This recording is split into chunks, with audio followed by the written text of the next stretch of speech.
Alors, il y a des leaders qui se battent pour l'indépendance de leur pays. C'est déjà énorme. Et puis, il y en a d'autres qui rêvent de libérer tout un continent.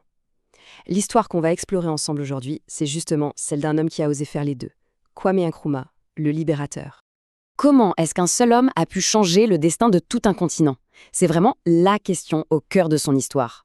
Et pour y répondre, eh bien, il ne suffit pas de lister ses exploits. Non, il faut remonter à l'origine, comprendre qui était l'homme.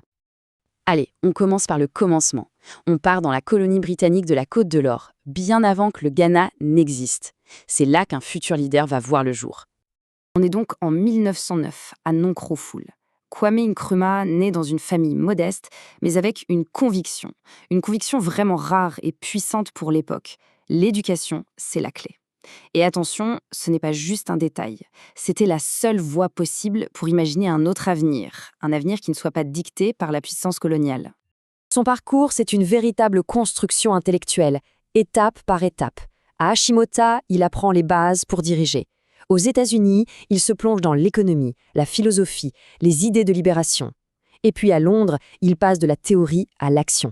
Il devient un activiste panafricain. Chaque étape, en fait, n'est pas une fin en soi, mais une pièce du puzzle, un apprentissage qui va forger l'arme de sa future révolution, sa vision. Mais toutes ces années, toutes ces expériences à l'étranger, loin de l'éloigner de ses racines, vont au contraire faire naître en lui une idée extrêmement puissante qui allait devenir le combat de toute sa vie. Et cette idée, c'est le panafricanisme. Alors ce n'est pas juste un mot compliqué. Pour l'époque, c'est une idée carrément révolutionnaire. L'idée que les peuples africains, qui ont été séparés par les frontières coloniales, partagent en réalité un destin commun et qu'ils doivent s'unir pour se libérer. C'était un défi direct à l'ordre mondial de l'époque. Et Nkrumah, il a résumé toute cette vision politique immense en une seule phrase, simple, directe, puissante. C'était son mantra. Mon rêve, une Afrique unie, forte et indépendante. Tout est dit. Armé de cette vision, il était temps de rentrer. C'est chez lui, sur sa terre natale, que son grand rêve allait être mis à l'épreuve du réel. À son retour, sa stratégie est limpide, rapide et, on peut le dire, redoutablement efficace. Il ne veut pas négocier pendant des décennies, non. Il fonde le CPP en 1949, pas comme un simple club de discussion, mais comme une véritable machine politique pour mobiliser le peuple. Et son message, martelé encore et encore, est d'une clarté absolue.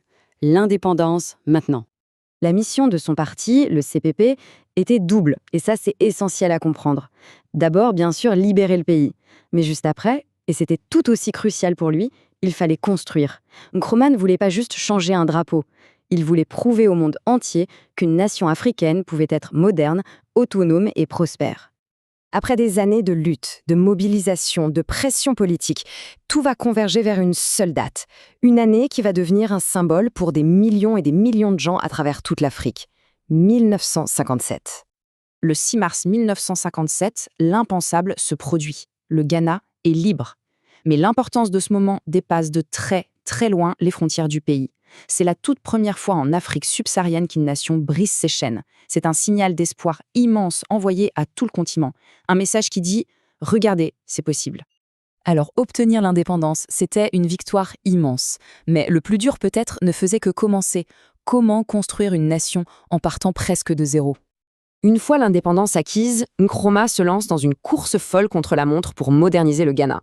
Il bâtit des piliers économiques, comme le gigantesque barrage d'Akosombo, pour fournir de l'énergie. Il construit des fondations sociales, des routes, des hôpitaux, des écoles, pour connecter, soigner et éduquer son peuple. Et bien sûr, il n'oublie jamais son rêve panafricain. Il devient l'un des principaux architectes de l'Organisation de l'Unité africaine. Chaque projet était une brique pour bâtir sa nation modèle. Mais, comme dans beaucoup de grandes épopées, il y a un tournant tragique. Un moment qui va marquer la fin de son pouvoir, mais, paradoxalement, le début de son héritage éternel. Ce contraste est saisissant. D'un côté, le président, le leader acclamé d'une nation nouvelle, et de l'autre, l'homme déchu, forcé à l'exil.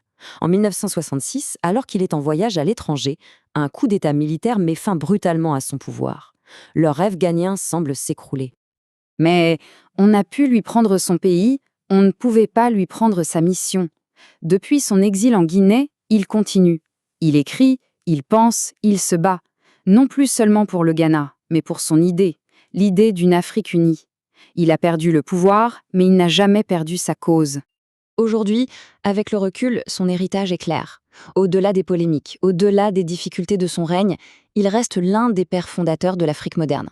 C'est lui, le pionnier, qui a montré que l'indépendance n'était pas qu'un rêve lointain, mais une possibilité bien réelle. Et c'est là que l'histoire de Kwame Nkrumah s'arrête d'être juste de l'histoire pour devenir une question pour notre époque. Son rêve d'une Afrique unie.